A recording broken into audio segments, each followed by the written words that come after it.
প্রচার প্রচারণা শেষে আর মাত্র সামান্য সময় বাকি, তারপরে শুরু হবে ভোট উৎসব। উৎসব মুখর পরিবেশে ভোট দিতে যাবেন ভোটাররা, এমনটাই প্রত্যাশা তাদের। প্রচারণায় চাঁদপুরের ৩৬ জন প্রার্থী এবারের ত্রয়োদশ জাতীয় সংসদ নির্বাচনে অংশ নিচ্ছেন। তারা ইতিমধ্যে ভোটারদের দ্বারে দ্বারে ঘুরেছেন, প্রতিশ্রুতি দিয়েছেন উন্নয়ন কর্মকাণ্ডের। চলুন জেনে আসি আমরা কেমন প্রতিশ্রুতি দিলেন প্রার্থী যারা আছেন তারা। চাঁদপুরকে নিয়ে পরিকল্পনা দেখেন, চাঁদপুর বিভিন্নভাবে আপনি একটি পর্যটন নগরী হতে পারে। আমি প্রথমত বলি যে একটা মেডিকেল কলেজ হয়েছে, এইটা যদি 500 হসপিটালে, এটা যদি একটা উন্নত মানের মেডিকেল কলেজে করা যায়, ভালো ডক্টর এখানে থাকে, তাহলে চাঁদপুরের বাইরে চলেন শরীয়তপুর, লক্ষ্মীপুর, নোয়াখালী, এই এলাকার লোকজন যদি এখানে আসে সেবা পায়, তাহলে এটা কিন্তু একটা পর্যটনের খাত হতে পারে। তারপরে যে একটা পর্যটন এরিয়াই তো আমাদের, যে নদীমাতৃক দেশ, বড় স্টেশন থেকে আরম্ভ করে এত সুন্দর একটা এরিয়া, আমরা সেটাকে কিভাবে পর্যটন নগরীতে রূপান্তরিত করা যায়, সেটা আমরা সকল সুশীল সমাজ থেকে আরম্ভ করে আপনারা যারা সাংবাদিক আছেন, সাধারণ জনগণ, এলিট শ্রেণী, সবার সাথে বসে আমরা একটা পরিকল্পনা নিব এবং নিয়ে যদি তারেক রহমান আমাদের প্রধানমন্ত্রী হয়, আমি ওনার সাথে কথা বলবো যে এটাকে যেন এই পরিকল্পনা, আপনাদের সকলের পরিকল্পনাটা তো চাঁদপুরবাসীর পরিকল্পনা, সেভাবে আমরা যেন সাজাতে পারি। সংখ্যা নেই, সারা দেশের মানুষ তিনটি বার ভোট দিতে পারেন, তার উন্মুখ হয়ে আছে ভোট দেওয়ার জন্য। বিশেষ করে আমাদের তরুণ প্রজন্ম, তারা ভোট দেবেই। এবারের ইলেকশন আনন্দপূর্ণ একটি ইলেকশন হবে, সবাই এতে অংশীদারিত্ব করবে এবং আমরা নতুন একটি রাষ্ট্র পাবো, নতুন একটি ক্ষমতাসীন দল পাবো, এবং সেটি হচ্ছে বাংলাদেশ জাতীয়তাবাদী দল, যার নেতৃত্ব দেবে আমাদের প্রিয় নেতা জনাব তারেক রহমান। জয়ের ব্যাপারে আমি যেটা বলতে চাই স্পষ্টভাবে, জনগণের যে স্বতঃস্ফূর্ততা, মানুষ 17 বছর ভোট দিতে পারে নাই, এখন সবাই ভোট দিতে চায়। একটি মার্কা, সেটা ধানের শীষ। যেহেতু ধানের শীষে ভোট দিবে, সেখানে আমার বিজয়টা তো নিশ্চিত। জেলা প্রশাসক রিটার্নিং অফিসার, ওনার কাছে আমরা আবেদন রেখেছি। যেদিন মার্কা নিয়েছি সেদিনই বলেছি যে আমার এলাকার বয়স্ক লোকেরা এবং বৃদ্ধ লোকেরা এবং যারা বঙ্গ এবং নারী শিশু, বিশেষ করে মারা, তাদের বাচ্চা কোলে নিয়ে তো ভোট দিতে আসতে পারবে না, সুতরাং গাড়ির প্রয়োজন। অন্তত একটা সেন্টারে অন্তত 15টা গাড়ির জন্য অনুমোদন দেয়, সে আবেদন আমরা রেখেছি।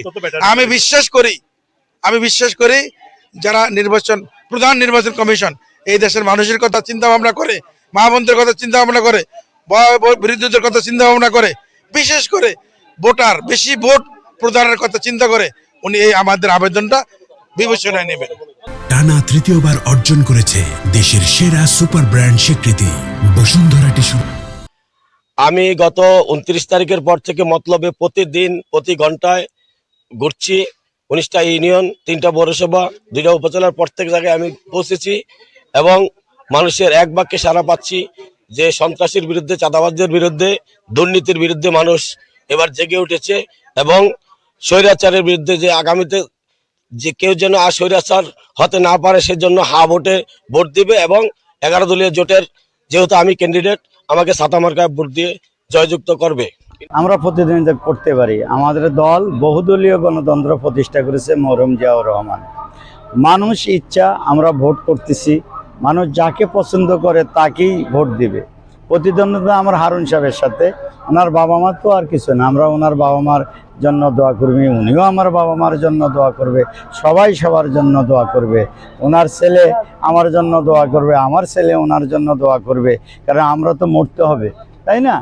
জয় পরাজয় তো আছে, তবে আমরা যেন হিংসা বিদ্বেষ যেন না করি, কোনো যেন রাহাজানি না করি। এই জন্যেই আমরা চাই সবাই ফরিদগঞ্জে থাকবো, মিলেমিশে চলবো। ভোট জনগণ যাকে দেয় সেই জয়ী হবে, আর জয় পরাজয় তো আছেই। একজন তো জয়ী হবে, আরেকজন তো পরাজয় হতেই হবে। সেই জন্য আমাদের মধ্যে যেন ভেদাভেদ না থাকে, এই জন্যেই আসলে আমরা চাই ফরিদগঞ্জ যেন হিংসা বিদ্বেষের ঊর্ধ্বে উঠে সবাই যেন রাজনীতি করে।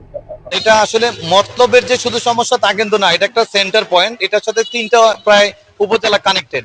আর আমি এইটার ব্যাপারে জিরো টলারেন্স শক্তভাবে বলতে পারি, কারণ আপনি দেখেন আমি যে নির্বাচনী প্রচারণা করছি, আমি আমার যারা বাবা চাচা তাদের নিয়ে প্রচারণা করতেছি এবং আমার নির্বাচনী ব্যয় খুবই লিমিটেড। আমি কোনো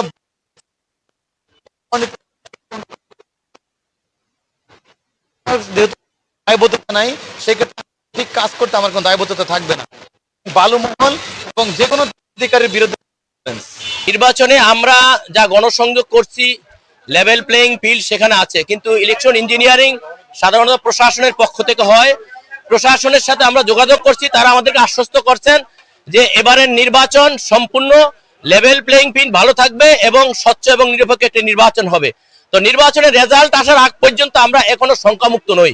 গত 6 মাস আগে থেকেই দেখতেছেন কারা টায়ার জ্বালাইয়া রাস্তা প্রতিবন্ধকতা সৃষ্টি করছে, মানুষ চলাচলের বিঘ্ন ঘটাইছে, কারা এই সমস্ত মশাল মিছিল করছে, কারা মানে জনদুর্ভোগ সৃষ্টি করছে, বাজারের মধ্যে মশাল মিছিল করে, এখানে টায়ার জ্বালায়, এখানে কাপড়ের কাপড় পরে, কত রকম কত কিছু দেখছেন আপনারা।